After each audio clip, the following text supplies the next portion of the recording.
Bien écoutez, merci, merci infiniment d'être présent là, cet après-midi pour inaugurer ces rencontres littéraires du Jardin des Cimes, qui est une alternative que l'on a trouvée pour cette année, puisque le Salon du Livre ne pourra pas se tenir dans les conditions habituelles.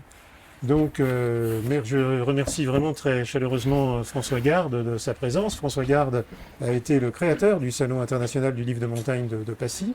Et cette année, il nous lance dans une course de vitesse, c'est-à-dire un recueil de nouvelles sur le thème de Lénine à Chamonix.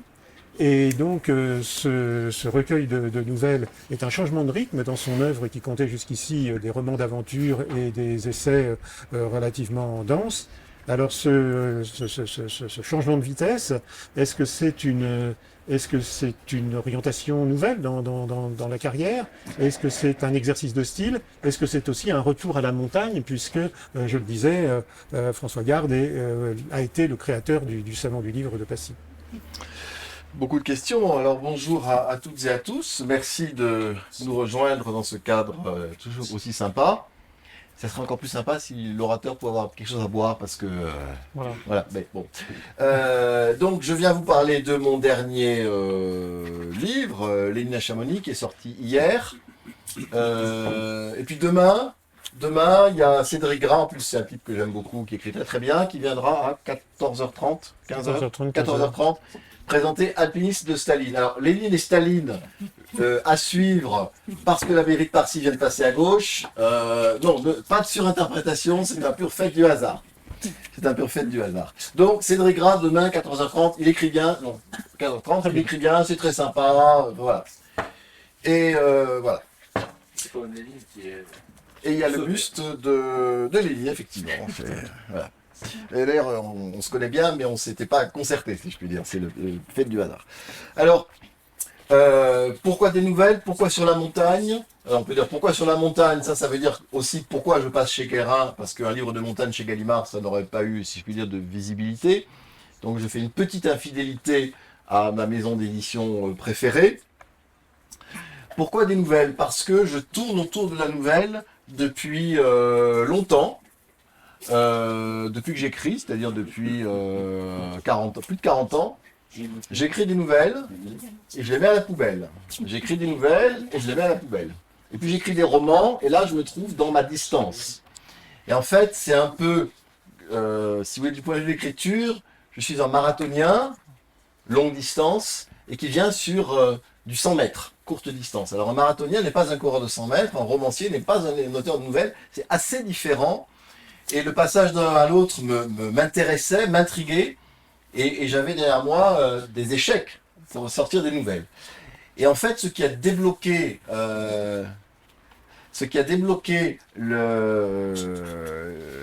l'écriture, c'est l'idée d'avoir un fil rouge ou une thématique commune qui était la montagne. Ça aurait pu être autre chose, hein, mais il m'a fallu pour me lancer, pour franchir le pas, commencer à visualiser et ça devait être la montagne. Alors j'ai créé le salon du livre, la montagne est présente dans pas mal de mes livres, un petit peu, elle montre le bout de l'oreille, dans Marché à Kerguelen évidemment, puis dans L'Effroi, la fin se passe dans les montagnes du Valais, enfin bon il y a des petits clins d'œil comme ça, mais là c'est la première fois que j'affronte directement la montagne. Et comme président du salon, pour avoir participé à beaucoup de jurys pour décerner des prix, j'avais lu beaucoup de littérature de montagne et avec des sentiments divers, on va dire. Et en tout cas, je savais ce que je ne voulais pas faire. Je trouve que la littérature de montagne parfois a tendance à s'enfermer dans un petit registre où l'alpinisme prend trop de place, où on prend pas assez en considération ni l'histoire, ni le fait qu'il y a des gens qui vivent dans la vallée ou dans les villages. Enfin, tout le monde n'est pas alpiniste. Il y a des gardiens de refuge, il y a des ébénistes, il y a des restaurateurs. Enfin bref, il y a des instituteurs, il y a toutes les professions. Et en même temps, il y a une identité montagnarde, un sentiment d'appartenir à un milieu qui est fort, quoi, qui est l'équivalent de ce qu'on trouvera en Bretagne pour la mer. Mais ça, La littérature de montagne en rend compte, de mon point de vue, assez peu souvent. Ou pas assez. Merci beaucoup. Et donc, me voilà parti sur cette idée de faire des nouvelles de montagne. Alors on en a écrit une, et puis deux, et puis trois, et puis quatre, et puis au total on en a combien? On en a 11 je crois. Non, parce que la 12e elle ne compte pas. Il y a une 12e, elle est bonus, elle n'est pas sur la montagne. Donc voilà, et puis on arrive, quand on a on va dire 7 ou 8, on commence à se dire qu'on est... comment dirais-je, qu'on a atteint ou qu'on se rapproche du but. La nouvelle, c'était aussi l'occasion donc de tester, je l'ai dit, une distance très courte. La plus courte des nouvelles, c'est la première, je crois. Elle fait 3 pages. Donc il faut 3, 2, 3. 1, 2, 3. Il faut saisir le lecteur, lui raconter quelque chose, lui faire comprendre un truc, et à la fin, lui faire un croche-patte, si je puis dire, ou que ça parte dans une autre direction. Donc la nouvelle suivante, elle est beaucoup plus longue. Donc, à l'intérieur de la forme courte, on va jusqu'au très très court. Et puis on peut jouer aussi sur les formes narratives. Il y a une nouvelle qui n'est qu'un très long dialogue, une sorte de, enfin, un long dialogue. Il y a, on ne connaît pas l'âge des personnages, leur nom, etc. Il y a juste des échanges comme ça. Une autre nouvelle, c'est une lettre. Une autre nouvelle, etc. On part sur différentes formes. Et puis on joue aussi sur les registres. Certaines sont humoristiques, d'autres sont dramatiques, d'autres sont narquoises, d'autres sont carrément fantastiques. C'est une dimension que j'ai peu explorée, mais qui était intéressante parce qu'il faut la gérer, pas partir dans le grand n'importe quoi, mais donner, faire des décalages de la réalité qui soient suffisamment signifiants. Et au bout du compte, on a 11 nouvelles de montagne, plus une 12e en bonus, qui n'est pas de montagne. Et puis, alors la question que tout le monde se demande, c'est Lénine. Que vient faire Lénine dans tout ça? Eh bien, c'est au Salon du Livre de l'an dernier que j'ai croisé ou recroisé Jean Fabre. Je ne sais pas si vous connaissez Jean Fabre, qui a été candidat malheureux au municipal à Chamonix, voilà, mais qui présente cette caractéristique extraordinaire d'avoir une double diplôme. Il est diplômé de l'ENA, parce que ça c'est banal, moi aussi, et diplômé de l'ENSA. Donc c'est quand même rare d'être à ENA, c'est banal. ENSA, il y en a pas mal dans la vallée, mais ENA plus ENSA, je n'en connais pas d'autres. Et il sera invité au Jardin des Cimes le 18 juillet. Ah, je ne sais pas. Sur son livre qui s'appelle... Sur son livre qui raconte son expédition en Indonésie. En Indonésie, sur un glacier voilà. Au nom imprononçable. Au nom imprononçable et qui a d'ailleurs disparu du fait du réchauffement climatique. Le glacier a disparu, pas Jean Fabre, puisqu'il sera donc là le 18 juillet. Et donc Jean Fabre, moi, on s'est croisés dans nos carrières respectives, peu importe, enfin, sauf que c'était à Val d'Isère, donc la montagne était en arrière-plan. Et il avait écrit une petite pièce de théâtre sur Lénine à Chamonix, enfin qui s'appelait pas comme ça, sur la visite de Lénine à son arrière-grand-père. Et donc là, je connais un peu la vie de Lénine, enfin, je suis assez sensible à l'histoire soviétique. Et donc Lénine à Chamonix, je sais bien que Lénine avait été vécu en Suisse, mais bon, Lénine à Chamonix. Et il me raconte cette histoire absolument incroyable. Et donc je dis, mais ça, t'as écrit ta nouvelle, t'as écrit ta pièce de théâtre, qui est paru un petit opuscule. Je dis, moi, est-ce que tu m'autorises, est-ce que tu me donnes la liberté de mettre mes mots à ma façon sur ton histoire? Il m'a dit, bah, écoute, vas-y. Et donc, j'ai essayé d'imaginer ce que c'était que cette journée. Parce que qu'est-ce qui se passe dans la famille Payot? Pardon, Jean Fabre, c'est la famille Payot, la rue du recteur Payot à Chamonix, les grandes rues de Chamonix. Le recteur Payot, moi je trouve que c'est un recteur comme le recteur de l'île de Saint. En fait, non, c'est recteur au sens moderne, c'est-à-dire recteur d'académie. Il était recteur de l'Académie de Grenoble et de l'Académie d'Aix. Même recteur pour les académies, aujourd'hui on n'imagine pas. Et c'était par ailleurs un intellectuel plutôt anticlérical, plutôt de gauche, radical socialiste, et qui avait une réflexion sur l'éducation. Et, ok, donc c'est le grand homme de la famille Payot, et un jour, pas tout à fait encore recteur, mais déjà ayant publié plusieurs livres qui ont été traduits dans plusieurs langues, il a eu le bonheur d'être mis à l'index par le Vatican, donc ça lui faisait de la pub. Et un jour, un matin, le recteur Payot va voir son frère, le banquier Payot, sur la place en face de la poste. Vous avez un immeuble où on voit encore Banque Payot, hein, donc le frère, et il lui dit, voilà, il dit à son frère, je vends tous mes emprunts russes. Et son frère lui dit, mais tu es fou, c'est l'emprunt de père de famille, 7%, solide comme le tsar, tu risques rien, etc., etc. Je vends mes emprunts russes. Les deux frères se sont engueulés pendant une demi-heure, et à la fin, le frère a dit, bon, écoute, si tu veux, je te les vends. Et il vend les emprunts russes, et avec cet argent, il a acheté la maison qui est actuellement la maison de la famille Payot-Fabre à Chamonix, une belle maison au centre de Chamonix. Et depuis l'histoire de la famille, qui s'est racontée uniquement dans la famille, c'est que, qu'est-ce qui s'était passé pour que le frère vienne vendre ses actions, ses emprunts russes, pardon, c'est qu'il avait rencontré un type la veille, dont il n'avait pas vraiment retenu le nom, mais qui lui avait dit que la Russie allait s'écrouler, que les ouvriers allaient prendre le pouvoir et que ses emprunts russes, il pourrait les afficher dans sa salle de bain. Bon. Alors, j'imagine que le frère a dit, non mais t'es complètement con, il suffit pas qu'un excité vienne gueuler pour que tu fasses des mouvements financiers, bref. Et cette histoire s'est racontée à bas bruit. Et puis un jour, en 1917, la révolution de février avait eu lieu, et en tout cas, la révolution d'octobre arrive et Lénine prend le pouvoir. Et là, il ouvre, non pas le Dauphiné libéré, mais je sais pas ce qu'on disait à l'époque. Le petit Savoyard. Le petit Savoyard. Et il va y avoir une photo de Lénine, il blêmit.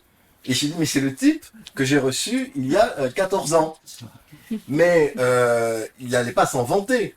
Parce que Lénine, en 1917, c'est à peu près ce qu'aurait été pour nous Ben Laden, quoi. C'était l'horreur absolue. Donc, ils en ont parlé dans la famille, mais ils n'ont pas crié sur les toits.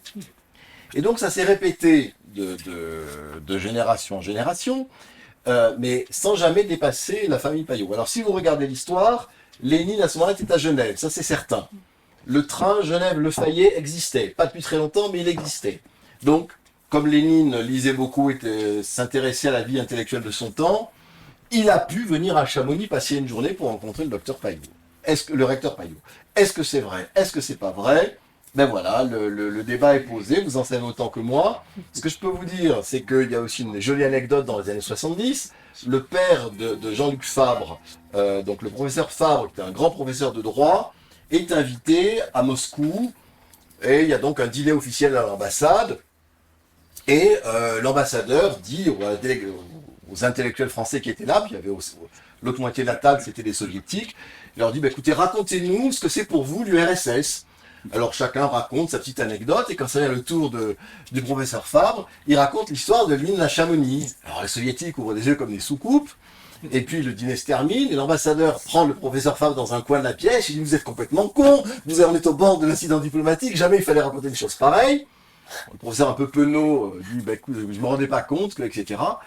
Et stupeur, le lendemain, une équipe de la télévision soviétique vient à son hôtel et lui dit, écoutez, est-ce qu'on va sur la place rouge et vous nous racontez à nouveau cette anecdote parce que pour nous c'est merveilleux, ça enrichit l'histoire de Lénine, etc., etc.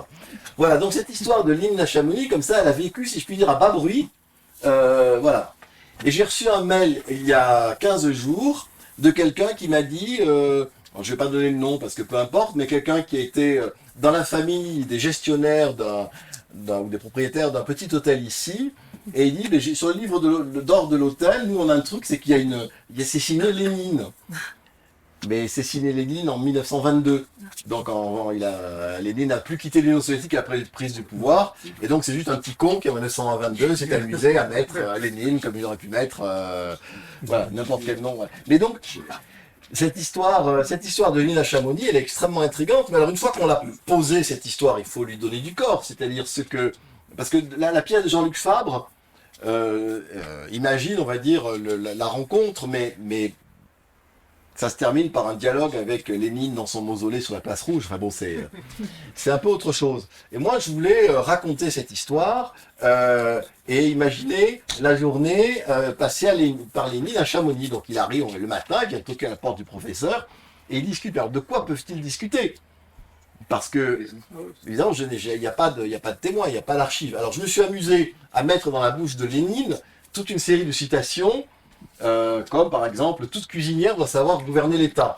Bon, et donc du coup, le recteur Payot, il a une gouvernante, que j'ai appelée Émilienne, parce que c'est le nom de ma belle-mère, et donc Lénine voit Émilienne, la gouvernante, et dit, voilà, toute cuisinière doit savoir gouverner l'État. Et si on l'amène bien, Et si on ne connaît pas la citation, ça paraît normal, si on connaît la citation, j'espère qu'on savoure le clin d'œil. Il y en a plein comme ça, parce que la révolution n'est pas un dîner de gala, on connaît tous comme ça les citations de Lénine. Donc, beaucoup de phrases mises dans la bouche de Lénine sont de moi, mais d'autres sont de lui, donc vous trierez. Et j'ai imaginé ensuite, donc ils vont se promener dans la montagne, je ne vais pas tout vous raconter, mais je me suis rendu compte qu'à un moment, en descendant, ils voyaient une pancarte Létine. Je dis voilà, c'est là que Lénine a trouvé son surnom. Létine, parce qu'en été, Lieto c'est l'été. Donc Létine, ça voudrait dire Monsieur été. C'est un nom assez joyeux. Alors, Lénine se dit, enfin Vladimir Ulyanov se dit, Létine, c'est un nom trop joyeux. Je vais changer là, je vais faire Lénine. Et donc Lénine s'appelle Lénine à cause du hameau des Tines à Chamonix. Alors là, je viens de vous raconter des cracks. Je viens de vous raconter des cracks parce que le nom de Lénine, il l'a utilisé avant 1903. Mais c'était trop joli de dire que Lénine avait pris un nom de la vallée de Chamonix. Voilà. Donc voilà pourquoi Lénine à Chamonix, mais ça n'est qu'un texte sur les 11. Oui, Si tu enlèves ton masque, on entendra, mais sinon... voilà. Est-ce que tu as eu vent de ce qui était raconté à Saint-Gervais, le Fayet, où il y a le rocher à Lénine? Alors il y en a, oui, mais il y a aussi Trotsky. Il y a aussi du Trotsky par là. Donc, non, mais à Lénine. Et il paraît que Lénine, qui s'appelait, donc, comme tu as dit, Ulyanov, a été hébergé de Fayet ou à Chamonix chez une dame pendant un certain temps. Alors est-ce qu'il après est allé à Chamonix ou pas? Est-ce que c'est une légende ou pas? Il y a Gabi Dranjac qui raconte ça très bien. Et quand elle a vu Lénine dans les journaux, elle a dit mais c'est lui qui était chez moi. Sauf qu'il s'appelle Alors, est-ce Ganov. que c'est vrai? Est-ce que c'est une légende? Est-ce que d'autres gens, Hélène... Il était au feuillet du milieu, il y a la maison à Lénine au feuillet du milieu. alors est-ce que c'est vrai, est-ce que c'est pas vrai? Moi, je ne tranche pas. Si vous regardez, je regarde les biographies de Lénine faites à la grande époque. J'ai pas relu celle de On n'en Caradan-Coste. parle pas. Mais on sait que Lénine était à Genève à ce moment-là, ça c'est certain. Au printemps 1903, il était à Genève. Alors est-ce que, et on sait aussi qu'il était très surveillé par la police du Tsar, le service secret. Est-ce qu'il a fait une excursion et on sait qu'il aimait la montagne. Ce que Cédric Gras raconte très bien dans son livre, c'est que beaucoup des premiers patrons de l'URSS avaient suivi Lénine en exil, et donc comme ils s'emmerdaient un peu, puis ils étaient jeunes et pleins de feu, donc ils ont fait un peu d'alpinisme. Et l'alpinisme, donc, ils avaient le goût de la montagne. Donc, est-ce qu'il a pu venir là et prendre plusieurs jours de vacances pour aller au Fayet du Milieu, voir le recteur Payot, voilà, c'est possible. Mais en même temps, c'était pas un joyeux luron, le camarade Ulyanov. Donc, qu'il ait pris une journée pour aller, alors peut-être effectivement en redescendant de son rendez-vous avec le recteur Payot, le train était parti, il a pu dormir à l'hôtel au Fayet du Milieu. Mais je ne le vois pas passer 3 ou 4 jours alors qu'il était en train de préparer le fameux congrès dans lequel le parti ouvrier démocrate russe allait connaître sa session entre les bolcheviks majoritaires et les mencheviks, les minoritaires. Congrès qui commençait à Bruxelles, s'est terminé à Londres, où Lénine a eu la majorité, perdu la majorité, re-eu la majorité. Il n'était vraiment pas dans « je vais me promener au milieu des vaches ». Je ne l'imagine pas prendre des vacances ici. Donc s'il est venu, c'est pour faire quelque chose. Et la nuit au Fayet n'est pas incompatible avec... C'est pas qu'une nuit, hein, c'était... Alors ça, j'ai plus de mal à croire que Lénine ait pris plusieurs jours de vacances. Oui, non, mais peut-être qu'on a enrichi l'histoire aussi. Hein. Il n'a passé qu'une nuit, on en a mis plusieurs. Moi, je l'ai remis dans le train. Rentré à Genève. Et ce qui est intéressant, soit avec la légende, soit avec la nouvelle, c'est de réécrire l'histoire et de céder à la tentation de l'Uchronie. À un certain moment, le recteur Payot s'est isolé pour une raison qui lui était personnelle, et pendant ce temps-là, Lénine, tu le fais glisser sur une pierre, il le rattrape in extremis par la main, et s'il n'avait pas pu le rattraper, le cours de l'histoire aurait été changé. Donc voilà. Oui, mais là, tu casses le truc. Là. Le charme de la... Voilà. Lénine doit la vie au recteur Payot. Voilà, oui, c'est ça. Voilà, donc c'est bien. Oui. Il parlait français, lui? Bonne question. Moi, je l'ai fait parler en français parce que c'est plus simple. En tout cas, le recteur Payot nous faisait parler allemand. Je ne saurais pas vous dire. Oui, voilà. Je ne saurais pas vous dire. À l'époque allemande. Les francophones. Mais en même temps, il a passé beaucoup de temps en Suisse. Alors, Zurich, on parle allemand, à Genève, on parle français. Il n'était pas inscrit à la faculté de linguistique. Laissez le romancier vous raconter des histoires, vous voyez. Mais je ne me suis même pas posé la question, qui est excellente, hein, je ne me suis pas posé la question. Peut-être qu'ils ont parlé en allemand, je pense que si Lénine ne parlait pas français, la langue de contact la plus probable c'est l'allemand. Mais voilà. Et d'ailleurs peut-être qu'il n'est jamais venu, donc c'est une langue de contact. Alors, ce qui est intéressant dans ce livre de nouvelles, c'est que, bon, il n'est pas question uniquement de Lénine, il est question aussi de toutes sortes d'histoires. Précisons même que la nouvelle sur Lénine est la seule qui se passe dans le passé. Toutes les autres se passent de Toutes nos les jours. choses sont très actuelles et justement amènent à se poser des questions sur des sujets d'actualité, que ce soit le risque ou l'imposture ou le mystère. Il y a des nouvelles qui sont tout à fait ancrées dans l'actualité et qui racontent des histoires relativement fluides, et d'autres qui sont très mystérieuses et qui frisent avec le fantastique. Donc c'est une source d'inspiration qui est très, très particulière. Ça ne doit pas être facile de faire des nouvelles. Ah non, c'est facile ou pas facile, je suis pas sûr que le problème se pose dans ces termes, mais c'est pour relancer j'allais dire l'inspiration, mais c'est un mot que j'essaie d'éviter, pour relancer le goût d'écrire, quand on a fait une nouvelle fantastique, on cherche à faire un truc marrant, et quand on a fait un truc marrant, on fait un truc nostalgique, etc. quoi. C'est ça qui fait que, et avec ce travail sur la forme, la longueur, etc., c'est ça qui relance l'intérêt, qui fait que je remettais une pièce dans la machine à nouvelles, quoi. Et sinon, j'aurais écrit, voilà, j'aurais pu faire effectivement Lénine à Chamonix, Trotsky à Valorcine, Boukharine aux Ouches, enfin, mais bon, ça n'avait aucun sens. Et qui on veut à Passy. Et qui on veut à Passy, absolument. Non, c'est un exercice, enfin, un exercice, c'est pas le mot, c'est pas un exercice. C'est Fantaisie. un projet qui engage quand même pas mal, hein, parce que quand on écrit sur son environnement, moi j'écris plutôt sur la mer, hein, en général, hein, sur la mer et sur les lointains. Donc, quand on parle de Chamonix, ou quand on parle il y a aussi des nouvelles qui sont dans des villages de montagne non situés, alors chacun peut projeter s'il veut les Contamines ou la Giette ou où vous voudrez. Voilà, là aussi il faut être juste, il faut trouver le mot juste. Quand vous créez entièrement une réalité dans un pays imaginaire, c'est facile. Mais quand vous racontez les réactions, la psychologie, les enjeux de pouvoir, la manière d'être au monde des gens d'ici, vous vous dites, là, si je me loupe, c'est plus grave que de faire parler Lénine une langue qu'il ne parlait pas.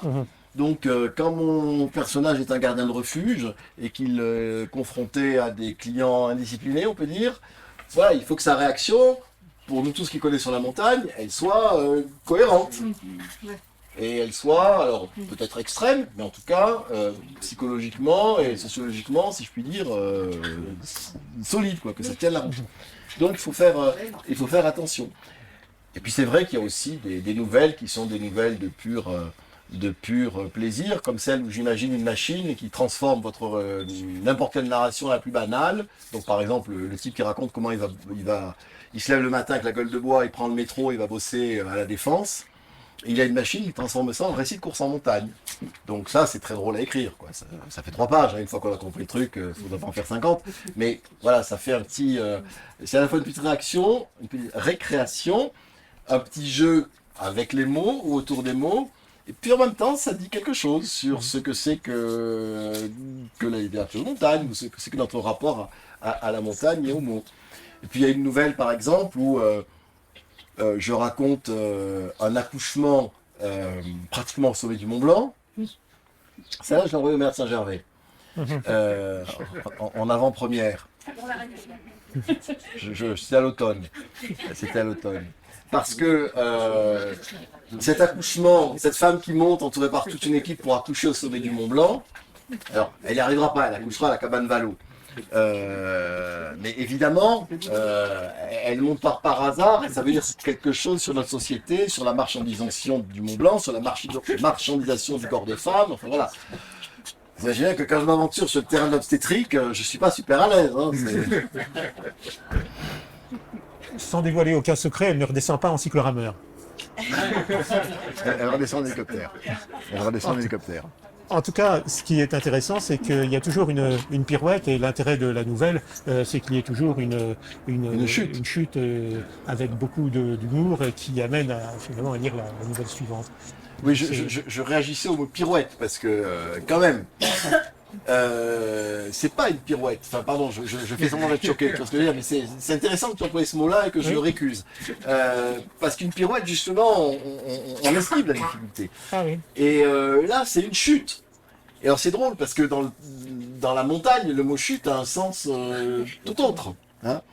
Si on dit qu'un récit de montagne se termine par une chute, on peut être mal compris. Donc, la nouvelle de montagne, il vaut mieux redescendre plus lentement. Mais voilà, la nouvelle, elle se termine par une chute. Et la chute, c'est quoi?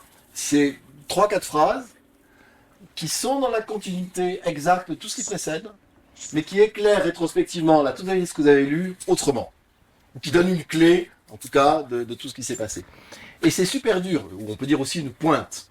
Ce qui est aussi un bout de montagne. Mais je préfère dire la chute. Et moi, je suis un grand admirateur de Maupassant, par exemple. Et donc, toutes ces nouvelles sont ciselées. Et vous faites embarquer. Et à la chute, vous apercevez que vous aviez depuis le début toutes les cartes en main, mais que vous n'avez pas su voir la quinte flush qui vous était proposée. Et ça, c'est en ce sens-là, pardon, je te taquine, que c'est pas une pirouette. Parce que justement, et ça porte du sens. Ça veut dire que oui, le lecteur a été roulé dans la farine, avec son consentement, mais c'est pas un jeu. C'est pour lui montrer que ce qu'il avait cru voir n'est pas la vérité, en tout cas la vérité de l'auteur, et que celle-ci, elle arrive à son heure. Et donc, dans chaque nouvelle, on sait qu'on va se faire avoir, et c'est délicieux, parce qu'on se dit, où va-t-il? Et si ce truc est bien fait, ben à chaque fois, la chute vous amène ailleurs que là où vous attendiez à aller. Je prends pour exemple la première nouvelle, qui de ce point de vue-là est, de mon point de vue, juste du point de vue de la chute, la meilleure. Elle s'appelle L'attente, donc c'est une nouvelle de 3 pages. Et c'est une jeune femme qui attend son compagnon. Une jeune femme à Chamonix, là, pour le coup, voilà, et elle attend, il rentre pas, elle attend, il rentre pas, elle attend, il rentre pas. Puis à la fin, il rentre, 3 dernières lignes, il rentre, et il lui raconte sa journée. Et c'est évidemment pas du tout ce à quoi le lecteur s'est attendu, parce que Chamonix, montagne, fête des guides, les glaciers, la photo du beau gosse devant les glaciers, etc. Et il rentre, et ça s'éclaire autrement. Et on ne dit pas ce qui s'est passé. Ah bah c'est aussi, on le dit, mais là on ne le dira pas ici. On ne le dira pas ici. On le dira pas ici. En tout cas, ce qui est intéressant dans la nouvelle, et avec le format réduit de cet exercice, c'est que par le biais de l'humour, on arrive à faire passer un certain nombre de messages. Comme par exemple la culpabilité pour une certaine nouvelle, la fuite devant le temps qui passe, la vitesse à laquelle on attache parfois trop d'importance au détriment de l'essentiel. Il y a aussi une réflexion sur le fait de penser ou non, d'ignorer ou non la pensée des autres. Tout ça, ce sont des questions qui sont intéressantes, qui pourraient faire l'objet d'essais relativement compliqués et difficiles à lire. Et là, sur la distance de 3 ou 4 pages, ça donne des résultats à la fois brillants et plaisants et qui nous amènent à nous poser des questions. Merci. Et dans les ouvertures que tu as citées, j'aimerais en rajouter une autre, c'est le sens du passage du temps. Oui, ça. Et moi, par exemple, il y a un moment, je me suis dit, je vais écrire une nouvelle sur le Malabar Princess. Sujet bateau, si j'ose dire, s'agissant d'un avion.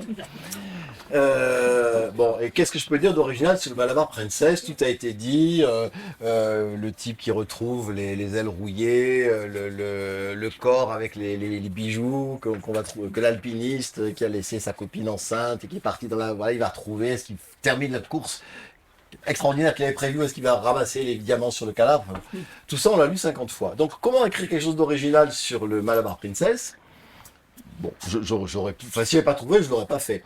Mais ça m'intéressait de dire, ben voilà, Malabar Princess, c'est quoi? C'est un accident en 1956, 63, je sais plus, enfin bref. On va dire, il y a un peu de temps. Ok, il y a un avion indien qui s'écrase sur le glacier du Mont Blanc. Un événement extrêmement identifié, on peut citer le jour. Eh ben, on va élargir la focale. Et donc je prends pour héros, cette fois-ci, non pas un personnage, mais je prends pour héros un rubis. Et je raconte la vie du rubis. Donc le rubis, il naît au fond des océans, c'est une bulle de gaz. Puis ensuite, formation des Himalayas, il monte à 5000. Un peu de temps se passe, je vous la fais courte parce qu'il fallait que ça tienne là-dedans. Ensuite, il est ramassé par un berger. Les enfants du berger jouent avec un caillou rouge. Et puis quelqu'un repère le caillou rouge, l'amène à un bijoutier qui le taille. Ça orne la couronne d'un Maharaja. Arrivent les Anglais, l'indépendance de l'Inde. Le Maharaja demande à un homme de confiance d'aller vendre son rubis à Genève pour se remplumer. Le crash, bien sûr. Et après le crash, la vie du rubis s'arrête pas. Donc le rubis continue à descendre dans les glaciers. et puis Larry au milieu d'un tas de cailloux, et puis il y a une pelleteuse qui vient, et puis un chalet en rénovation, eh ben, il est mis avec les autres cailloux sur compacté dans un chalet argentière. Voilà, c'est la vie du rubis, dans laquelle le crash du Malabar Princess n'aura été qu'une journée, si je puis dire, ou qu'un instant sur plusieurs dizaines de milliers d'années. Donc voilà, ça permet de parler du Malabar Princess, c'est une histoire que tout le monde connaît, qui a beaucoup frappé les esprits ici. Et voilà, j'avais trouvé c'est pas une pirouette, c'est une manière à moi que je vous propose pour raconter cette histoire encore autrement. Et on peut en faire d'autres variations. Heureusement, je ferme pas le banc. On pourra faire bien d'autres variations autour du Malabar Princess. Les sujets sont comment dirais-je, foisonnants, enfin, sont libres en plus. Donc il faut, voilà, mais à travers ça, vous sentez aussi le goût de raconter des histoires, quoi. Vous emmenez en 2 pages Vous en rêvé. dans l'Inde des Maharajas, terminer à Argentière, quoi. Et pour ceux d'entre vous qui habitez aux Ouches ou à Chamonix, regardez bien dans votre jardin. On sait jamais. Et on prendra un petit pourcentage pour renflouer la caisse. Et en tout cas, ce procédé du dit est très intéressant, de faire parler un objet. Et dans la nouvelle bonus, qui figure dans cet ouvrage et qui a fait l'objet d'une publication dans une livraison de la Nouvelle Revue Française, donc une chiquissime revue parisienne. Oui. Il y a Là où le Madame dit Philippe- d'une poutre de Notre-Dame qui raconte la vie d'un chêne qui commence dans la forêt de Poncé et qui se termine. Dans l'incendie de Notre-Dame. Et c'est le même parti narratif. C'est pour ça que je n'ai pas voulu les séparer, parce que je les ai écrites à peu près. Enfin, j'avais d'abord écrit le Rubis, et puis quand tu eu l'incendie de Notre-Dame et qu'il y a eu ce projet de la NRF, je trouvais que c'était un processus narratif qui fonctionnait très très bien. Donc je raconte sur 400 ans la vie du chêne, et donc qui voit toute l'histoire de Notre-Dame depuis là-haut, et puis qui Nous emmène dans les hauteurs des cintres de Notre-Dame. spirituel, bien entendu. Et je veux dire qu'il y avait dans cette livraison de la NRF plusieurs nouvelles sur le même sujet, et je pense qu'elle était particulièrement réussie parce que très originale. Et très fluide, très bien écrite. Donc, parce que ce qui est intéressant dans l'œuvre de François Garde, qui est maintenant une œuvre considérable, couronnée par de multiples prix littéraires, c'est la qualité du style. Et puis justement le talent narratif qui permet au lecteur qui ne sort pas de sa chambre, comme c'est toujours le cas en Haute-Savoie, ça permet de visualiser un peu des paysages auxquels on n'aura jamais accès, nous autres qui ne connaissons du monde que le Tour des Aguerres et la cascade de Charbonnières. Donc vraiment, je recommande tout à fait tous ces livres qui nous emmènent au loin, notamment Marcher à Kerguelen, qui est peut-être l'un des plus beaux livres de montagne qui soit, parce que justement, on visualise tous ces paysages que l'on pourra voir là en décembre prochain dans l'édition illustrée de ce texte. Mais il y a vraiment une qualité de description qui est vraiment la manière d'un très bon styliste. Merci beaucoup. On me dit souvent que j'écris bien. Très Alors, bien. Au revoir. Ça me fait plaisir, mais ça n'est qu'un prérequis. C'est-à-dire que moi, lorsque je lis un livre qui est de mon point de vue mal écrit, j'ai beaucoup de mal. Ouais. Je suis assez exigeant en termes de qualité d'écriture. Non pas qualité d'écriture au sens scolaire du terme, mais au sens où quand j'ouvre un ouvrage, j'ai besoin d'entendre une voix. La voix de quelqu'un, la voix écrite de quelqu'un. Et c'est très simple, le test est très simple. Vous lisez deux paragraphes de certains auteurs que vous connaissez déjà, vous les reconnaissez tout de suite. Je prends Maïlis de Kerangal, je vais essayer de prendre des contemporains. Maïlis de Kerangal, vous lisez 2 pages, deux paragraphes, vous savez que c'est d'elle. Alexis Génie, vous lisez 2 paragraphes, vous savez que c'est de lui. D'autres, bon, je tairai les noms parce que j'aime pas dire du mal. Ouais, enfin d'accord, je sais pas si c'est X ou Y ou Z. Voilà. Donc moi j'ai ce goût de l'écriture et d'une certaine esthétique, donc concise, précise, avec une richesse de vocabulaire et une richesse de syntaxe qui parfois certains critiquent, parce que du coup c'est peut-être un peu plus difficile que sujet, verbe, complément, mais c'est ma manière d'écrire, je peux pas faire autrement. Je ne peux pas changer ma voix écrite. Mais ce que je voulais dire surtout, c'est que avoir une écriture et un style, c'est bien. C'est un prérequis, mais ça suffit pas. Il faut aussi avoir quelque chose à dire. Il faut aussi trouver une histoire qui tienne la route pendant 200, 250 ou 300 pages. Parce que sinon, c'est un exercice de style complètement vain. Donc moi, ce qui me fait écrire, c'est le goût de raconter des histoires. Je ne suis pas du tout dans l'autofiction, dans le nombrilisme. Ma vie privée ne vous regarde pas et vous n'en saurez rien. Puis en plus, elle n'a pas d'intérêt. Enfin bref, ce qui m'intéresse, c'est Kerguelen, c'est l'Himalaya, c'est les aventures de Murat sous Napoléon, c'est les aventures de Narcisse Pelletier en Australie. C'est ce type de récit où le lecteur est, si je fais bien mon affaire, le lecteur est emporté. Moi, je me beaucoup d'émotions dans l'un de mes tout premiers salons littéraires avec le Sauvage Blanc, qui n'avait pas encore eu le Goncourt du premier roman. Une dame qui l'avait lu, parce que sa libraire l'avait conseillé, m'a dit « Continuez à écrire ». J'ai dit « Merci ». En fin de bouquin, il se passe quelque chose. Et ça m'avait à la fois surpris, et puis évidemment extrêmement fait plaisir, parce que c'est exactement ça que je souhaite faire. En plus, le Sauvage Blanc donne à voir, dans la mesure où effectivement il y a une description de tatouages merveilleux qui font effectivement envie. Et...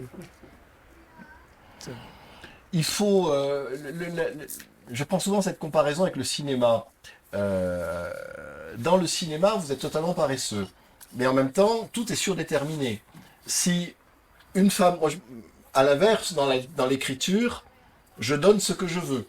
Et le lecteur complète. Je m'explique. Si je dis... Une jeune femme entre. Je peux m'arrêter là. Et puis elle dit quelque chose. Et puis elle s'en va. Dans le cinéma, une jeune femme entre. Elle est blonde, elle est brune, elle porte une robe de telle couleur, elle ouvre la porte de telle manière, elle est grosse, elle est maigre, elle porte un plateau, elle a un sac à main, elle est habillée comme ci, elle est habillée comme ça. Tout est surdéterminé. Donc vous êtes submergé d'informations. Alors après on peut jouer avec ça, c'est-à-dire qu'on va voir le sac à main, on va voir le couteau, enfin, etc. Mais bon, on est submergé d'informations. Alors que dans l'écriture, vous donnez, vous auteur, enfin l'auteur donne les informations qu'il veut, et le lecteur complète. C'est ça qui est extraordinaire. Sur par rapport à son expérience personnelle, sa vie, ses lectures, ses goûts, ses détestations, il va compléter la narration. Et c'est pour ça que je décris assez peu le physique de mes personnages, parce que d'abord, les descriptions balsaciennes, à la fois ça m'intéresse pas et je sais pas faire. Mais voilà, si vous voulez que le héros soit brun, ben, il est brun, si vous voulez qu'il soit blond, il est blond, les deux me vont. C'est à vous de choisir. Donc je donne les informations qui, de mon point de vue, font sens, mais la lecture, c'est une coproduction entre l'auteur et le lecteur. C'est l'auteur qui fait le plus gros du boulot, c'est pour ça que c'est lui qui encaisse, mais le lecteur, lui, il encaisse le plaisir d'avoir contribué. Et là, ça, je l'ai compris en étant devenu auteur, parce que quand je suis aussi un lecteur compulsif, je ne m'étais pas rendu compte que dans la lecture, on apportait chacun notre équation personnelle, et que chaque livre qui est lu de manière différente, pas radicalement différente, mais voilà, chacun insistera plus sur tel ou tel aspect, telle ou telle sensibilité, tel ou tel écho qui se déclenche. Et ça, c'est formidable, parce que sinon... Alors que dans le cinéma, encore une fois, on est beaucoup, beaucoup plus contraint, tout est donné, on a trop d'informations, et en plus on a de la musique, et en plus, etc. Et donc, du coup, votre imaginaire est beaucoup plus passif que dans la lecture. C'est peut-être pour ça que les jeunes lisent moins, parce qu'ils sont cons, les jeunes. Et il faut qu'il y ait dans un texte une certaine musique. Il faut que le lecteur soit emporté par la fluidité de la phrase. Et est-ce que le fait d'être amateur de musique aide à écrire? Ah oui, moi, dans mon cas, je peux raconter comme mon expérience personnelle, mais la musique, comment dirais-je, est une condition quasiment de l'écriture. Donc j'écris avec France Musique en fond sonore, et parce que ça m'aide à décoller, si je puis dire. J'ai quand même d'écrire pendant 1 heure, je ne saurais pas vous dire ce qu'ils ont passé à la radio. Je sais qu'au début, ça m'aide à rentrer, et puis quand au bout de 45 minutes, je pose mon stylo, un peu épuisé, je dis tiens, voilà, au début, je commençais, il y avait du Bach, là je termine, je reconnais, c'est du Tchaïkovski, il a pu passer 4 compositeurs entre eux, je ne saurais pas dire lesquels. Mais le goût du rythme, le goût des équilibres, de la portée, il y a beaucoup de points communs entre l'écriture musicale et l'écriture narrative, et il faut se laisser porter par ça. J'écris aussi bien dans le train, comme quoi, c'est une autre musique si je puis dire, mais le mouvement et le rythme du train, tout ça aide à me mettre en condition de production, si je puis dire. Mais voilà, donc la musique, C'est pour ça que j'ai écrit un bouquin qui s'appelle L'Effroi, qui se passe tout entier dans le monde de la musique. Qui est un très bon livre. Et la vue sur le Mont Blanc, elle est contingente ou elle est nécessaire? La vue sur le Mont Blanc, elle est Oui. contingente. Elle est Contingente. contingente parce que je ne regarde pas par la fenêtre quand j'écris. Donc, Marcher à Kerguelen, je l'ai écrit en grande partie sous la tente, mais pas que. Et pour Le Roi par effraction, je ne suis pas allé à Naples pour me mettre dans je ne suis pas allé visiter le palais royal de Naples pour me mettre dans l'endroit où Murat avait vécu. Ça ne fonctionne pas comme ça. Écrit à la mer. J'écris à la main, oui, j'écris à la main. J'écris à la main, il n'y a que là qu'il y a de l'inspiration. Sur le clavier d'un ordinateur, il n'y en a pas, donc j'écris à la main tant que je peux. Je rature, je raye, je retourne, etc., etc. Et puis quand le rébut devient vraiment ingérable, à ce moment-là, je passe à l'ordinateur et ça change encore et ça continue ensuite, etc. Mais l'inspiration, c'est-à-dire je ne sais pas où je vais, et puis voilà, le dialogue se met en place, ou la description, etc. Ça, c'est à l'intérieur du stylo, hein, c'est nulle part ailleurs. Et la marcher à Kerguelen, bon, ça a été une source, la base du récit, marcher à Kerguelen. Mais est-ce que le fait de marcher en montagne stimule l'imagination? Ben, le fait, je parle sous le contrôle des médecins présents, j'en vois quelques-uns, le fait de marcher, ou tout autre sport, en tout cas même simplement d'être dehors, ça oxygène, je crois, le cerveau. Et moi je me suis aperçu que quand on est bloqué sur une difficulté, ça vaut pour l'écriture, mais ça vaut aussi pour d'autres sphères d'activité intellectuelle ou professionnelle. On ne résout pas le problème, ça bloque. Eh ben, on peut s'énerver, boire du café, revenir, ça bloque, ça bloque, ça bloque. Donc il faut sortir, aller courir, sortir le chien, tailler les rosiers, enfin n'importe quoi, oublier ce qu'on a à faire. Et on y revient le soir ou le lendemain, et là on ne se rend même pas compte pourquoi il y avait une difficulté, tout est évident. Et souvent en montagne, le rythme de la marche, je ne marche pas en pensant au bouquin que je suis en train d'écrire. Ce serait une obsession maladive. Mais d'eux-mêmes viennent des mots, des images, et souvent c'est pas mauvais, quoi. Donc maintenant, depuis quelques temps maintenant, je marche avec dans mon sac à dos un papier, un crayon. C'est pas toujours génial, mais enfin, vaut mieux prendre et en jeter la moitié que rien prendre et puis dire, ah putain, c'était vachement bien ce que je disais, là il y avait un enchaînement de mots que j'ai perdu. Donc je note, et puis après je vois si je garde ou pas. Mais le rythme de la marche provoque cette fermentation intellectuelle, cette créativité que ne permet pas toujours l'enfermement et l'intérieur, quoi. Et alors c'est difficile? Mais, pardon, je voulais juste ajouter un truc qui me fait penser, c'est que je suis en activité, je ne suis pas encore à la retraite, donc j'écris, pour rebondir sur votre question de tout à l'heure, j'écris beaucoup dans du temps volé, parce que j'ai aussi une vie professionnelle, familiale, sportive, ce que vous voudrez. Et donc je n'ai pas le temps. Donc je pense beaucoup avant, et quand j'écris, quand ma femme n'est pas là, je suis seul à la maison, je suis tranquille, etc., j'ai pas de retard au boulot, etc., quand les planètes s'alignent, et là, il faut que j'ai pas mal maturé avant pour que ce soit rentable. Tout ça pour dire que quand il y a eu le confinement, où j'avais une abondance de temps, eh ben, ça marchait plus. Parce que moi, j'écris bien dans le temps volé, et là, j'avais du temps surabondant, et ce temps surabondant a été stérile du point de vue de l'écriture. C'est très étrange. Il y a une question de monsieur là-bas. Oui. Si c'est pas trop long, qu'est-ce qui vous amène? Alors moi, j'ai toujours écrit, parce que j'aimais lire. J'ai écrit mon premier roman quand je devais avoir 7 ou 8 ans. Je devais faire 3 pages. Hein, mon premier roman qui avait la longueur, les réglementaires, je l'ai écrit quand j'avais 20 ans. Et j'ai écrit plusieurs romans qui n'ont pas été publiés parce qu'ils n'étaient pas bons. Enfin, ça remonte à toujours, quoi. Voilà. Et pourquoi? Parce que, alors d'abord parce que j'aime bien raconter des histoires, parce que j'étais bon en français, parce que je prends beaucoup de plaisir à la lecture, et comment dirais-je, c'est aussi pour tenter de redonner à d'autres le plaisir que moi j'ai reçu dans la lecture des grands anciens. Et comment vient l'idée d'un sujet? Ah bah si je savais, elle vient, elle s'invite.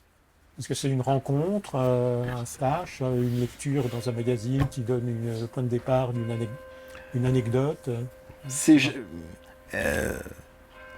Comme dit l'Évangile à propos de l'Esprit Saint, l'Esprit Saint souffle où il veut. Alors, je ne sais pas si l'inspiration littéraire a à voir avec l'Esprit Saint, je renvoie chacun à ses convictions théologiques. ça vient quand ça veut. Je me rappelle très bien la nouvelle sur la petite machine qui transforme un récit banal en nouvelle de montagne. Je sais exactement où c'est, à Courmayeur. En 2 heures, c'était plié, enfin, dans la tête, hein, mais une petite montée pour aller boire un canon dans un resto, enfin, une buvette d'altitude, enfin, 1h30 de montée au-dessus de Courmayeur. Et bingo, j'y tiens, ça serait rigolo. Et j'y ai pensé, donc du coup, en plus, on monte super bien, parce qu'on se rend pas compte qu'on monte. Donc je suis arrivé largement devant les autres. Et j'avais tout ça, alors j'ai pas les mots, mais voilà, je voyais comment ça fonctionnait. Ça va être super bien, quoi. Voilà, mais si j'avais glissé sur une peau de banane ou mis mes chaussettes autrement, peut-être que ce jour-là, cette idée-là ne serait pas venue. C'est impossible à savoir. C'est ça qui est je ne veux pas dire miraculeux, mais où on est toujours pris à contre-pied. Pour l'effroi, je me suis réveillé un matin avec l'image du musicien d'orchestre qui se levait, qui tournait le dos au chef d'orchestre. Qu'est-ce que voulait dire cette image? Qu'est-ce qui s'est passé avant? Qu'est-ce qui s'est passé après? J'en savais rien. Mais hardi petit, allons-y. Puis des fois, il y a des idées qui viennent, on commence à écrire, et puis on s'aperçoit que ces idées n'ont pas la tonicité, l'énergie, le déséquilibre nécessaire, et que le truc, ouais, bon, d'accord, ok. Par exemple, j'ai longtemps tourné autour d'un projet de roman où le personnage central était une vieille dame qui courait les médecins pour se faire prescrire le plus de médicaments possible. C'est assez rigolo, mais ça va où? Bah, je sais pas. Donc du coup, j'ai jamais écrit voilà. Ça peut nous amener dans une maison de santé du plateau d'Assy, donc ça peut être effectivement bien pour l'économie locale. Voilà, il y a des sujets, oui, avortés en quelque sorte, en tout cas qui se présentent et puis qui s'évanouissent. Bah, faut les laisser s'évanouir. Hein. Il y a pas, si je puis dire, une espèce de bibliothèque limitée dans lequel il y a 10 000 sujets et tu les traites les uns après les autres en essayant que Jean-Christophe Ruffin ou Marc Lévy ne va passer avant toi. Tu vois, ça fonctionne évidemment pas comme ça. Donc le sujet, en plus, le sujet tel qu'on peut le résumer en une phrase, le pitch comme on dit en cinéma, ça n'est qu'une partie du truc parce qu'il y a aussi la structure, le mode narratif, le style, etc. Donc les sujets sont infinis.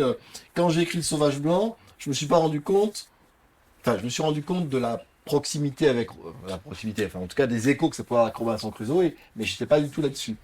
Et il y a eu un grand article dans Le Monde disant, j'avais trouvé très jolie la formule, qui disait si doué soit-il, un architecte construira toujours une maison du bas vers le haut. Y a-t-il des architectes à cette table? Je n'ose pas le regarder. Alors que un romancier, lui, peut prendre la pyramide de Khéops et la faire tenir sur sa pointe. Et donc il trouvait qu'avec par rapport au Robinson Crusoe, j'avais le truc à l'envers. Enfin, il ouvrait son truc comme ça. Alors je merci pour le compliment à Éric Chevillard, mais voilà, j'ai trouvé ça très intéressant de dire, mais effectivement, il y a une telle liberté dans la narration, dans la création, qu'il faut en jouir. Enfin, il faut la conquérir aussi. Et puis l'architecte peut faire disparaître ses travaux sous une couche de lierre, alors que le romancier sous une couche de lierre pour cacher les malfaçons, alors que l'écrivain, je veux dire, donne un texte sans filet. Je veux dire. Ah oui, l'architecte, oui, pardon, c'est le contraire. L'architecte impose aux gens qui passent dans la rue son art, que tu n'as pas nécessairement envie de voir, alors que l'écrivain, s'il n'a pas envie d'ouvrir son bouquin, tu ne vois pas son bouquin. L'architecte, il t'oblige à regarder sa création, même si c'est de la merde. Alors que l'auteur... C'est encore Jean-François. Non mais enfin, c'est une banalité ce que je dis. Hein. C'est une banalité. L'architecte, c'est le seul artiste qui oblige les gens à voir son truc. Le compositeur n'est pas obligé d'écouter sa musique, le sculpteur d'aller voir ses statues, le cinéaste d'aller voir son film, ou l'écrivain d'ouvrir son bouquin. Et le chirurgien recoue comme il faut, de façon à ce qu'on ne voit pas ce qu'il a pu faire. Parce qu'on ne voit pas la trace de son intervention. Et alors, comment se passe le travail de réécriture? Parce que je pense qu'effectivement, il y a un premier jet, un deuxième jet, un troisième jet, le manuscrit est envoyé à l'éditeur, et ensuite, comment ça se passe? Parce que ça doit être intéressant, je veux dire, le produit tel qu'on l'achète, et pour qu'on en ait pour notre argent, je pense que ça doit nécessiter quand même un travail. Produit. Hein? Le produit, non mais dis donc. Oui, c'est le un produit objet, tel qu'on l'achète. Enfin, Il n'y a pas de premier jet. Il n'y a pas de premier jet, deuxième jet, troisième jet. Des fois, on a des auteurs qui fonctionnent comme ça, et pourquoi pas, j'ai fait un premier jet, puis j'ai laissé reposer, puis j'ai repris, j'ai même pas relu, j'ai tout réécrit, etc. Moi, c'est plutôt un processus permanent. C'est en permanence en train de cuire à petit feu et surtout en mode dilatation. C'est-à-dire, j'ai un dialogue avec 4 lignes, et puis il y en a 6, puis il y en a 8, puis il y en a 12, puis ça va grossir comme ça jusqu'au moment où il va s'équilibrer. Je sais quand je l'écris la première fois qu'il n'a pas encore toute l'énergie, c'est comme un ballon pas tout à fait gonflé.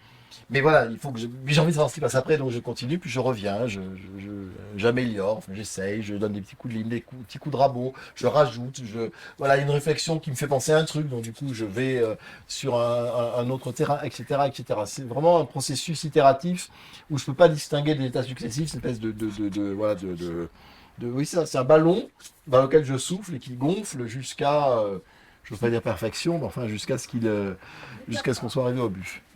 Pardon ? Qui n'éclate pas, bien entendu.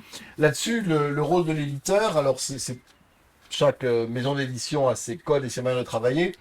Le rôle de l'éditeur, c'est de vous dire, je continue dans la métaphore, c'est pas de vous dire le ballon est rond, on voudrait un ballon carré. C'est de dire le ballon il est gonflé de manière inégale, il y a un truc qui va pas à tel endroit, ou etc. Et donc il vous fait prendre conscience, ou il vous invite à prendre conscience de difficultés ou de choses qui ne sont pas tout à fait au bout, où le ballon n'est pas tout à fait assez gonflé. Voilà, donc on remet un peu d'air dans le ballon, et jusqu'au moment où l'éditeur aussi est convaincu qu'on y est, on est sur une forme qui mérite d'être présentée au lecteur. Alors, souvent, tu as dit que la vie de l'auteur n'était pas importante, était seconde par rapport à son œuvre. Or, cette année, il y a deux écrivains qui sont particulièrement célébrés, c'est Joseph Kessel et Jean Giono, et leur vie, à l'un comme à l'autre, sont de véritables romans. Surtout Kessel. Surtout Kessel. Oui, Giono a une vie quand même qui était assez bien remplie, ne serait-ce que pour son action pendant la guerre de 14 et pour son action dans les élans pacifistes de l'entre-deux-guerres. Mais je veux dire, est-ce que l'œuvre d'un écrivain est nourrie par sa vie, les actions qu'il a pu mener ici et là, par sa volonté de découvrir le monde et d'être le témoin parmi les hommes de ce qu'il a pu voir. Inévitablement, on n'écrit pas depuis la planète Mars, on écrit dans une certaine temporalité, géographie, culture, histoire collective et histoire personnelle, etc., etc. Après, le jeu consistant à rechercher l'homme dans l'œuvre peut être vain. Évidemment, Proust ne serait pas Proust s'il n'avait pas fréquenté les salons du Faubourg Saint-Germain. Mais est-ce que son œuvre est une chronique du Faubourg Saint-Germain ? Si on la réduit à ça, on passe quand même pas mal à côté de pas mal de choses. Donc, les écrivains qui parlent de leur vie ne m'intéressent pas. Ce qui m'intéresse, c'est qu'ils parlent de leurs œuvres, ou qu'ils se taisent d'ailleurs. L'œuvre parle par elle-même. Le livre est à lui-même son meilleur avocat, ou le bouche à oreille. Quand Simone dit à Janine « j'ai lu ce bouquin, il est super bien », c'est le meilleur média qu'on puisse imaginer. Ou quand le libraire dit « Madame Machin, vous avez aimé tel livre, je sais que vous allez aimer celui-là », c'est le meilleur médium. L'auteur, lui, son travail, il est fini quand il a mis le point final à son manuscrit. Ensuite, le livre est imprimé, puis il vit sa vie. Il est né hier, lui, donc il fait ses premiers pas aujourd'hui. Est-ce qu'il est bon, est-ce qu'il n'est pas bon, c'est pas à moi de le dire. En quoi est-ce qu'il impacte ma vie? Ben là, on se rend compte, mais si on s'était pas rencontrés, vous en foutriez, enfin, bon, tout le monde s'en fout. Voilà, c'est pas le sujet, quoi. Je crois que la vie de l'auteur, alors est-ce que c'est important de savoir que j'habite à Passy, parce que j'écris des nouvelles qui se passent pour la moitié d'entre elles à Chamonix. Quand j'avais écrit Le Sauvage Blanc, dont le héros est de Saint-Gilles-Croix-de-Vie, je suis allé 3 ans après à Saint-Gilles-Croix-de-Vie, parce que j'étais invité par la mairie. 200 personnes dans la salle. Donc une vieille dame avec un bâton qui s'approche de la tribune, j'ai cru qu'elle allait me claquer un coup de bâton parce que voilà. Et en fait, tout le monde m'a dit, donc vous avez évidemment enquêté, c'est votre 10e fois que vous venez ici, on vous présente pas. Et j'ai dit, mais moi j'ai écrit le Sauvage Blanc, parti à Passy et parti à Val d'Isère, donc dans les montagnes des Deux-Savoies. Stupeur des 200 Vendéens présents à Saint-Gilles-Croix-de-Vie, comment vous n'étiez jamais venu? Mais alors la description que vous faites de la commune, écoutez, lorsque le Sauvage Blanc revient, moi je ne connaissais pas votre ville, donc j'ai mis une église, une taverne, un lavoir et un fossé. Et donc vous avez identifié les lieux, hein, le processus de recréation avec le lecteur. Moi, j'étais sûr de pas manquer mon coup, que dans votre commune, on avait sûrement... Et donc, il va de l'église au lavoir, du lavoir à la taverne, de la taverne dégueuler dans le fossé. Ah bon? Il était un peu surpris. Et il avait le sentiment de se faire rouler dans la farine. Mais c'est-à-dire d'avoir affaire à un imposteur qui leur parlait... Mais c'est pas ça. C'est pas ça. Il y a un processus de co-création. Si je vous emmène à... Je sais pas, dans une petite rue de Saint-Pétersbourg. Qui était à Saint-Pétersbourg ici? Merde, ça se trouve la moitié des gens. Ou dans une petite rue de Buenos Aires. Vous me faites confiance. Parce que si vous me faites confiance sur rien, c'est pas la peine de lire un bouquin. Donc vous me faites confiance. Ou quand vous suivez Fabrice à Waterloo, vous faites confiance à Stendhal sur la météo du jour, ce qu'il a pu voir, ne pas voir, est-ce que c'est raccord avec la topographie, etc. Vous faites confiance à Stendhal et vous avez raison. On n'est pas dans une logique du soupçon, de la méfiance ou de l'enquête policière. Donc laissez-vous prendre par la main. Évidemment, si je vous dis qu'à Venise, j'ai pris ma voiture pour aller du point A au point B, bon, là, vous allez tiquer parce que ça heurte le sens commun. Mais pour le reste, laissez la magie de la lecture opérer. Mais c'est la liberté du romancier justement de dire le faux et de le faire passer pour vrai. Enfin, Ouais, le romancier, ça comme ça. Je dois pas dire quelle raison, oui. C'est justement pour les Kerguelen. Oui, est-ce que vous êtes allé sur place ou... Alors, Kerguelen, c'est un récit. C'est un récit. Donc, quand je mets récit sur il y a récit, j'espère. Hein. En tout cas, il y a pas marqué roman. Non, il n'y a rien marqué du tout. Donc, mais c'est pas un roman, c'est un récit. Je dis je. Mes camarades s'appelaient vraiment Fred, Mika et Bertrand. Je peux les appeler au téléphone si vous voulez. Tout est vrai. Tout est vrai. En même temps, quand je dis que j'ai eu telle réflexion le 14e jour, si je trouve, je l'ai eu le 17e et je l'ai ramené au 14e parce que j'avais un 17e jour très très plein et un 14e jour un peu creux. Vous voyez, on peut toujours jouer avec ça et ça, vous ne le saurez jamais. Mais il y aura bientôt la preuve qu'il y est allé avec les photos de son ami De Bertrand et du Mika. Bertrand qui a pris les photos. Avec l'édition illustrée. Alors, ce qu'on ne sait pas, on lui fait confiance, en revanche, sur le fait d'avoir trouvé un livre de Leclésio dans un refuge. Ça, c'est vrai. Perdu dans Ça, c'est vrai. Je n'aurais pas pu imaginer un truc pareil. Si j'avais dû trouver un livre dans une cabane à Kerguelen, c'est pas un Leclésio que j'aurais mis, je sais pas, ça aurait été un Alexandre Dumas ou un Jules Verne. Enfin, ça aurait été plus raccord avec ma sensibilité du moment. En plus, c'est un Leclésio particulièrement difficile d'accès, on va dire. C'est peut-être pour ça qu'il est resté dans la cabane. Et voilà. Mais là, je raconte ce que j'ai vu, quoi. Et dans la tentation du roman historique, là, Roi par effraction, qui raconte vraiment l'épopée de Murat à Naples, là encore, c'est un roman, donc un récit, mais est-ce que le récit doit ou non prendre des libertés avec l'histoire telle qu'elle s'est écrite Ça dépend. C'est un roman, c'est pas un récit. Mais quand je fais un roman sur Narcisse Pelletier que personne ne connaît, sauf dans un Gilles Croix-de-Vie, sur ce mousse du 19e siècle, bon, on peut voilà. Mais en même temps, si je mets qu'il y a un bateau à moteur, ça va pas marcher. Ou si je mets qu'il prend son téléphone et qu'il n'y a pas de réseau, au 19e siècle, ça va pas marcher. Donc faites quand même un minimum d'équerre. Sur Napoléon, la période napoléonienne, c'est quand même plus casse-gueule. Surtout, enfin, quand on prend un personnage historique ayant joué un rôle politique et militaire important. Si je dis que Napoléon était à Cracovie le 27 août 1805, tout le monde dit mais non, c'est pas à Cracovie, tout le monde sait très bien qu'il était à Varsovie. Enfin, monsieur, vous êtes un pignouf. D'ailleurs, j'ai reçu une lettre avant-hier, une lettre au demeurant absolument adorable d'un antiquaire spécialiste d'armes anciennes qui me dit, cher monsieur, j'ai adoré votre bouquin, mais à la fin, vous dites que Murat entend le claquement des culasses, parce que le claquement des culasses, à l'époque, c'était encore des fusils à pierre. Mais alors, du coup, il n'y a pas de bruit, donc, du coup, ça ne marche pas. Donc, j'ai beaucoup réfléchi, je vais garder la culasse, parce que le claquement de la culasse, voilà, si je ne vous l'aurais pas dit, vous ne l'aurez pas remarqué. Donc, les faits, les équations historiques, politiques, militaires, économiques, de pouvoir, etc., tout est vrai, ou en tout cas vraisemblable. Maintenant, quand je raconte un dialogue entre Murat et sa femme dans la chambre à coucher, je n'étais pas là pour enregistrer avec mon téléphone, donc voilà, là par définition vous me faites confiance. De même, pour des raisons contingentes, j'ai décidé que Murat avait le mal de mer. Et c'est un thème qui revient à plusieurs reprises. J'ai aucune info sur ce point. J'ai lu pas mal de trucs. Je n'ai jamais vu ni qu'il était heureux de prendre le bateau, ni qu'il disait putain je vais encore revenir pendant 3 jours. Bon. Donc j'ai décidé qu'il avait le mal de mer et c'est un petit thème qui revient à plusieurs reprises dans le Et bouquin. on a tous plongé. Et voilà. Mais maintenant quand on écrira l'histoire du Murat, on dira Murat avait le mal de mer et tout ça parce qu'à la fin, enfin à un certain moment de son ascension, Napoléon le nomme grand amiral de France. Alors s'il nomme grand amiral un mec qui a le mal de mer, c'est ironique. Et vu la relation entre Napoléon et Murat, c'était un peu ça. Donc j'ai décidé que pour rendre cette nomination cruelle et narquoise, qu'il avait le mal de mer. On n'en saura jamais rien.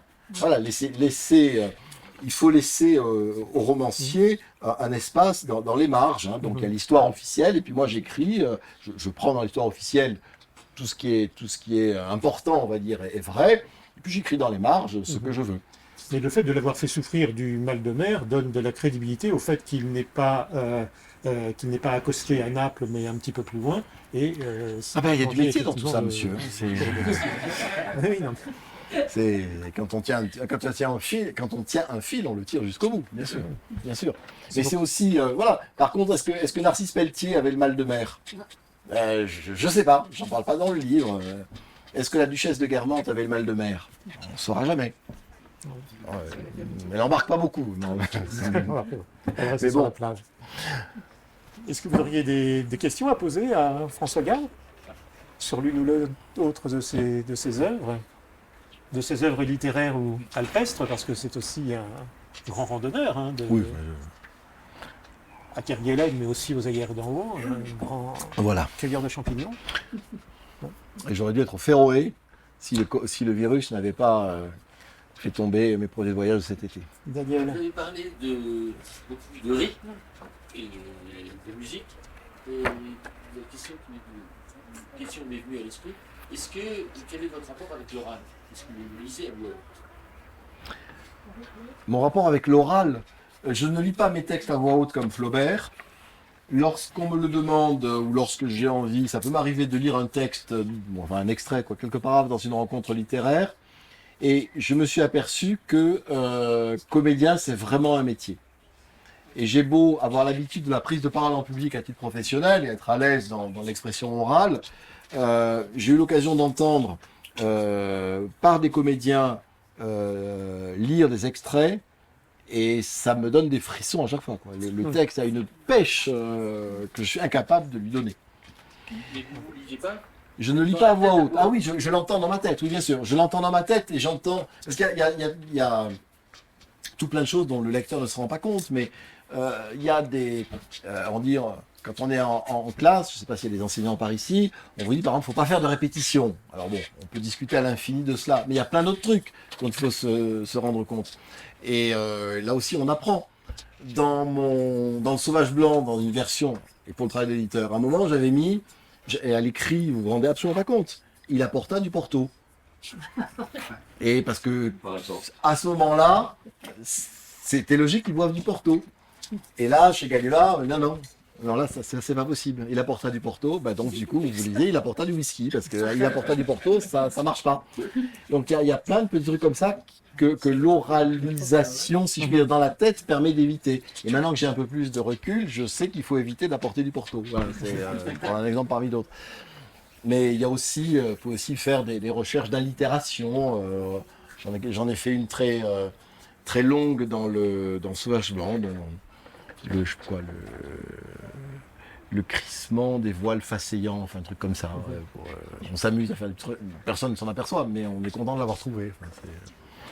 Un jeu avec les mots, un jeu avec la langue qui permet justement de retrouver un rythme, un style et une fluidité de la phrase qui permet d'aller plus loin et d'enchaîner sur la phrase suivante, etc.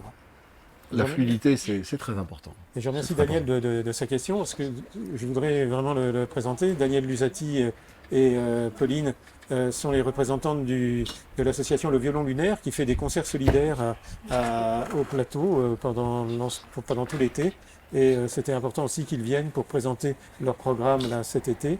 Et en tout cas, ce que l'on voulait faire avec ces rencontres au Jardin des Cimes, c'est de lancer l'été culturel à Passy et surtout de montrer qu'il y avait dans ces temps d'après-crise une réelle solidarité entre les associations pour justement se faire connaître et montrer que la culture traversait cette période difficile et donner à essayer de donner du plaisir sous d'autres formes au public qui attend finalement toutes ces prestations, qu'elles soient littéraires ou musicales.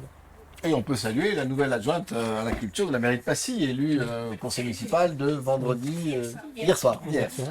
Donc son Maire première adjoint. sortie de notre nouvelle adjointe à la culture, Escalité. Sa première sortie Escalité de notre adjointe à la culture. Maire adjointe et non pas adjointe au maire, comme l'a fait remarquer un jour Absolument. un élu lorsque j'étais chroniqueur dans un petit journal de province. Donc vraiment bienvenue à tout le monde. En tout cas, quels sont les projets en cours là, pour l'année à venir? Alors les projets, j'en parlerai pas parce que je suis pas à l'aise de parler d'un texte qui est en cours d'écriture. Mais ce que je peux dire, c'est je me trouve dans une situation qui est la première fois, j'ai 2 manuscrits que je mène de front. Ce qui est assez inconfortable parce qu'il faut vraiment changer de voix pour le coup. Ils n'ont pas toute la même structure, la même période, etc., les mêmes enjeux.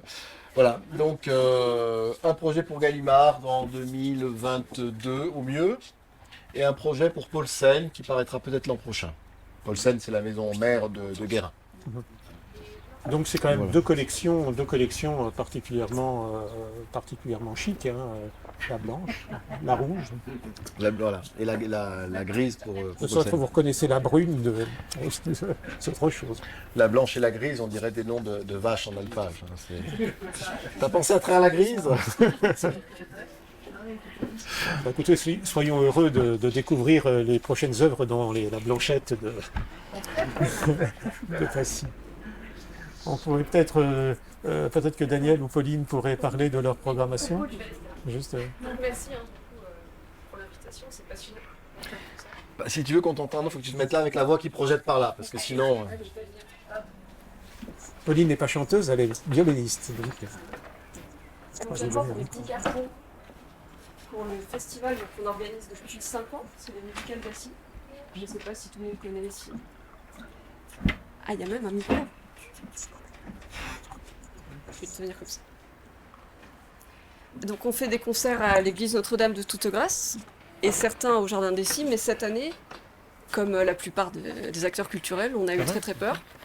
Et pour finir, on va maintenir, on a refait une programmation de dernière minute, de petit format, donc on va faire 2 concerts à l'église. Ce sera le 2 août et le 5 août, en musique de chambre, petit effectif, les musiciens qui sont habitués à venir et qui connaissent bien. Et on va faire par contre, comme les autres fois, les concerts solidaires. Donc des concerts dans les EHPAD et aussi à Pracoutan, ce qu'on fait chaque année. Donc là ce sera la dernière, j'imagine, cette année à Pracoutan. Donc des concerts où les musiciens du festival viennent jouer gratuitement pour les malades. On les fait aussi venir à l'église avec des navettes, donc on espère qu'on pourra le refaire cette année. Donc les malades qui là peuvent se déplacer viennent écouter une générale et ils font aussi une petite visite de l'église, donc ils ont droit à un concert pour eux d'après-midi. Et voilà, et quant aux concerts, les vrais concerts du soir, cette année ce sera un peu spécial. On aura un public restreint, donc si vous êtes intéressés, je vous conseille de réserver vos places, parce qu'on part sur une jauge peut-être un petit peu moins de la moitié du public habituel, pour pouvoir respecter les distances, etc. et faire ça dans les meilleures conditions. Mais voilà, on est très heureux de pouvoir, on croise les doigts, mais on espère que ça va tenir. Donc les concerts, c'est la première semaine d'août. On espère qu'il n'y aura pas de deuxième vague d'ici là. Voilà, les premiers événements, parce qu'il y a aussi une masterclass de violon, il y a des présentations des œuvres, un petit peu des avant-concerts, et il y en aura 2 ici, au jardin, le 31 juillet et 1er août, où on va un peu décortiquer un quatuor de Beethoven, puisque c'est une année où on fête Beethoven, donc tous les hommages sont tombés à l'eau. Mais nous, on va faire cette présentation autour d'un quatuor, voilà, ici, au jardin. Voilà. On s'est aperçu avec le confinement que les musées, les concerts, les librairies, ça nous était aussi nécessaire que les bars et les restaurants quand même. Et que leur économie était aussi fragile. voilà.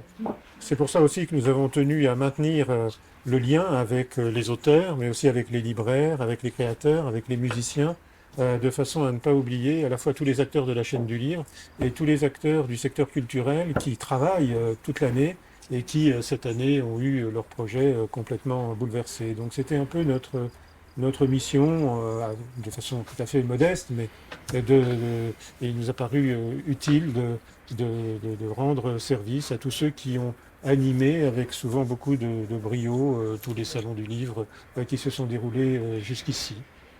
En tout cas, je pense qu'on peut être